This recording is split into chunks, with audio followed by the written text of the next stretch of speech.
In this video, we are updating the cost of living in Bremerton, Washington for 2025. Stay tuned.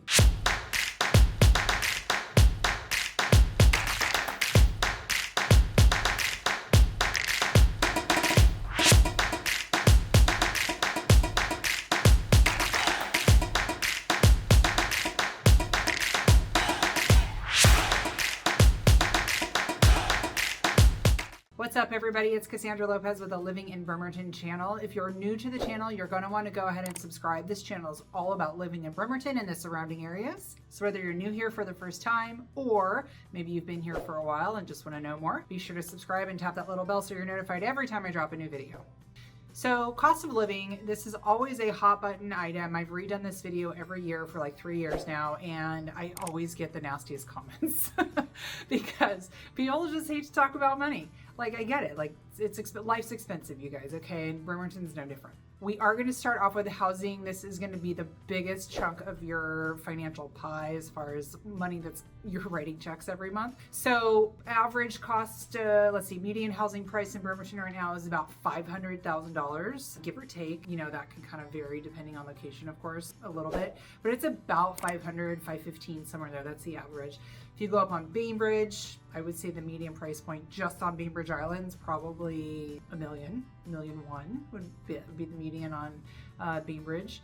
And then, you know, there's other locations like Poulsbo and Silverdale and Port Orchard and Olalla, and they all have kind of their little micro markets. They have their draws, they have their drawbacks. So depending on where you're looking, little things are going to shift left and right like that. So speaking of rates right now are in the mid to high sixes, which is not amazing, but it's not terrible either. I know it affects your bottom line quite a bit, but you know, we're talking 1985 when rates were 17%. I mean, you guys, that's ridiculous. So anyway, 6.5 to 6.9, you know, and that's for a VA loan. Those have the best rates right now. Conventional is always just a little bit higher. And we don't know if they're going to come down this year. We thought they were going to come down last year, like the Fed said. They didn't do anything that they said, and they said it's going to come down twice this year, and they haven't done that yet so far. So right now we're just kind of hanging out. So if you want to buy a house, that's what it's going to cost you. That's the cost of borrowing money right now. I would say that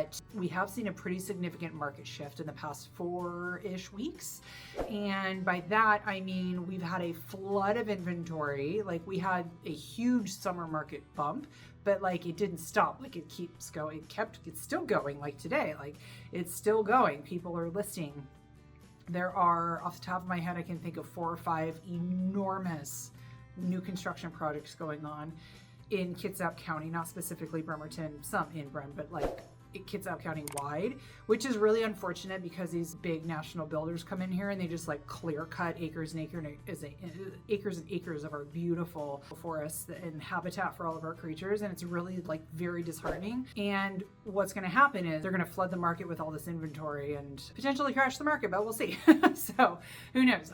This morning we have about 750 homes active on the market, which is like double than it was not even 6 months ago. So yeah, we've had a huge influx of inventory, and homes are selling. You know, people are buying every week, but you know, more homes are going on the market every week. So if you're a buyer buying a home, just kind of stay tuned to see what happens. We'll see if it levels out. We'll see if like buyers get back in the market to start, you know, picking off some of these homes. It's usually when there's like spike in rates, like there was about 4 weeks ago, buyers all hold their breath and they stand on the sidelines and they're like, oh, we're not doing anything. And then like 3 or 4 weeks later, it kind of chills out and we start seeing more buyers come back and they're like, okay, everything's fine. You know, the world's not coming to an end. We'll buy a house.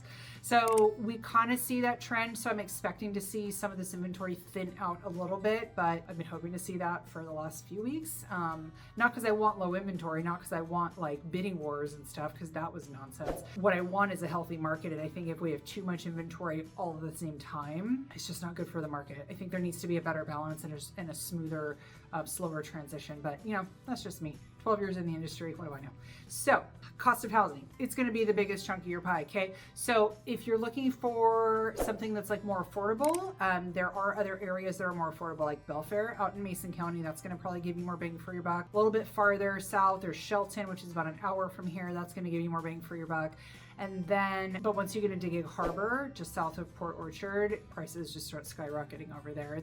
Gig Harbor can have some really affluent communities, and it shows. So if you're looking for something more affordable, you're going to either be compromising in the size of home, the quality of home, the location. So those are kind of the biggest things. And then some of your must-have amenities. Maybe you find a house without a garage, or maybe you find a house without a yard. You're going to find yourself compromising on some things that you thought were must-haves, and now they're just nice-to-haves. So, there's some food for thought there. Okay, let's talk about utilities to run that house. So electricity, natural gas, water, sewer, garbage. Those are the big ones. Internet's a very personalized situation. I feel like you could get T-Mobile in-home internet for like $50 a month, or you can get like the premium package at Astound for like $200 a month. So it's really just basic, you know what you want and what you want to pay for.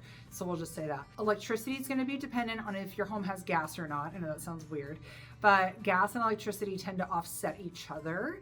So if you're, for example, summertime, so your air conditioner is going to be running, that's probably going to be using electricity, not gas.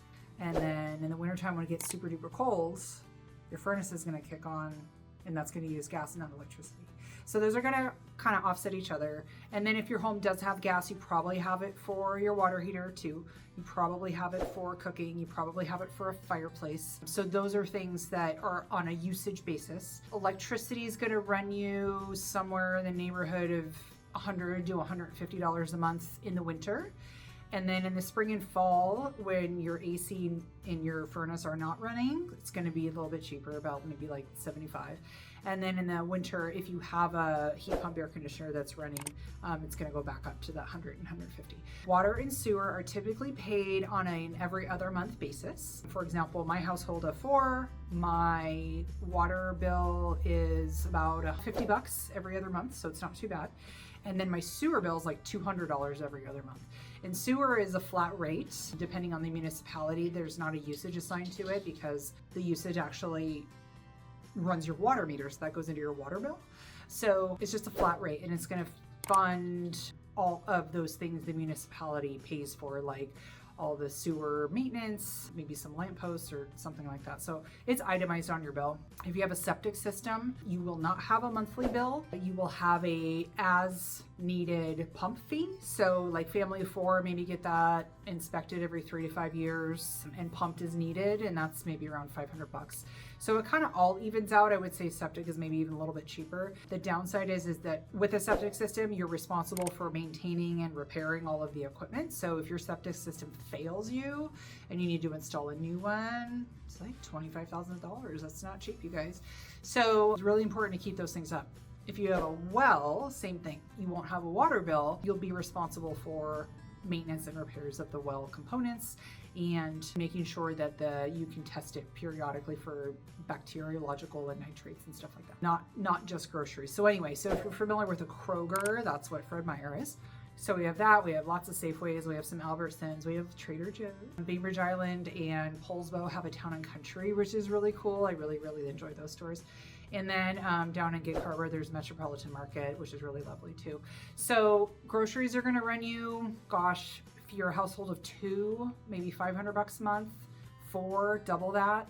So, I mean, I can't believe my grocery bill. I mean, it's insane. I have a 11-year-old boy who's just never stops eating, so you know how that goes.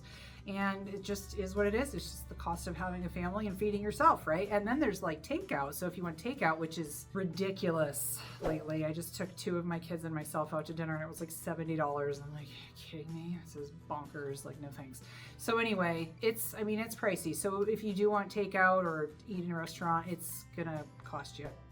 Transportation and commuting. So Kitsap County has a very robust and reliable public transportation system that includes buses and fast ferries. There's also vanpools and stuff like that. So if you want to have your own Kitsap Transit vanpool, you can register to drive one, and you can like drive it to your house, and now it's at your house. It's like your car, but it's got like all the logos and the paint, like the vanpool on the side. And you can register different people to be in your van. So you're like the driver, and you go pick up all these people who you work with, and then you drive to work, and that's like your commute, right? And maybe people pitch in $5 or $10 for gas or whatever, right? However you want to do that. The buses are all over Kitsap, so they run pretty reliably, like I said, and there's bus stops everywhere. There's different lines everywhere. For gas is around $4.10, $4.25, somewhere in there, a gallon right now, and that's for regular unleaded 87 octane.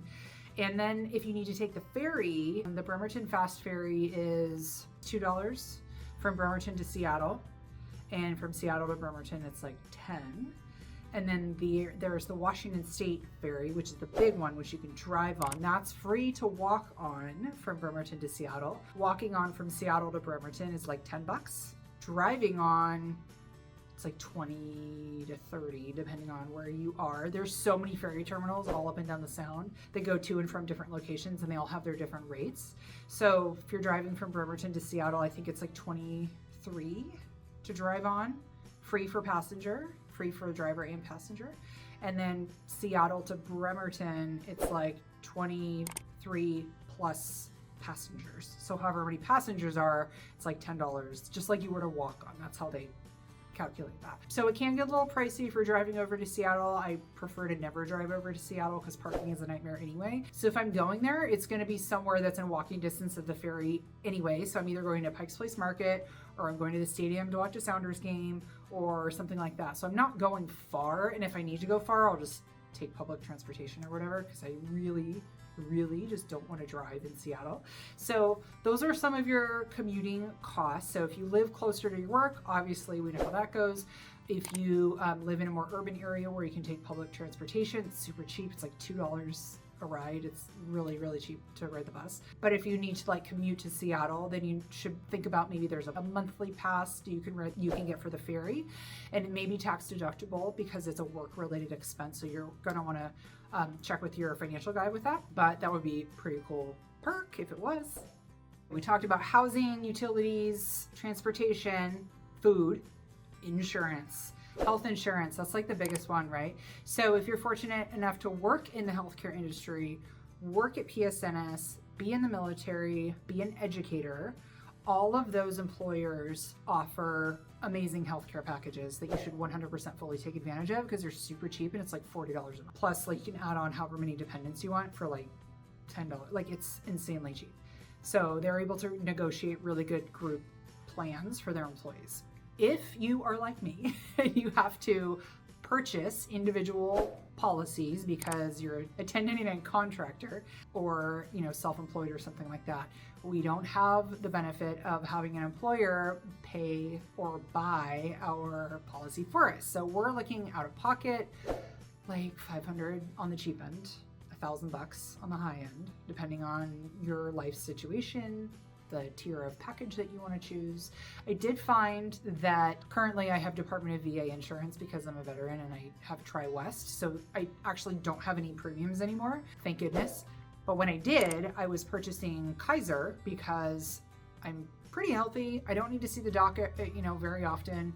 They have a big network, so if I did need to be seen, I didn't have to wait 6 weeks to get in. So that was kind of nice. But I did find that for somebody who doesn't need to see the doctor very often, takes pretty good care of themselves, doesn't get sick very often, that seemed to be a really good option because it was affordable and there wasn't a large copay and there wasn't a large prescription fee, and I could be seen close. So if that sounds like you, then maybe explore Kaiser as an option, just because I know that when I was searching, it just seemed like they were the most affordable for what you got. I mean, there's cheaper packages, but your copay is like through the roof and all these things. So it all has to weigh out.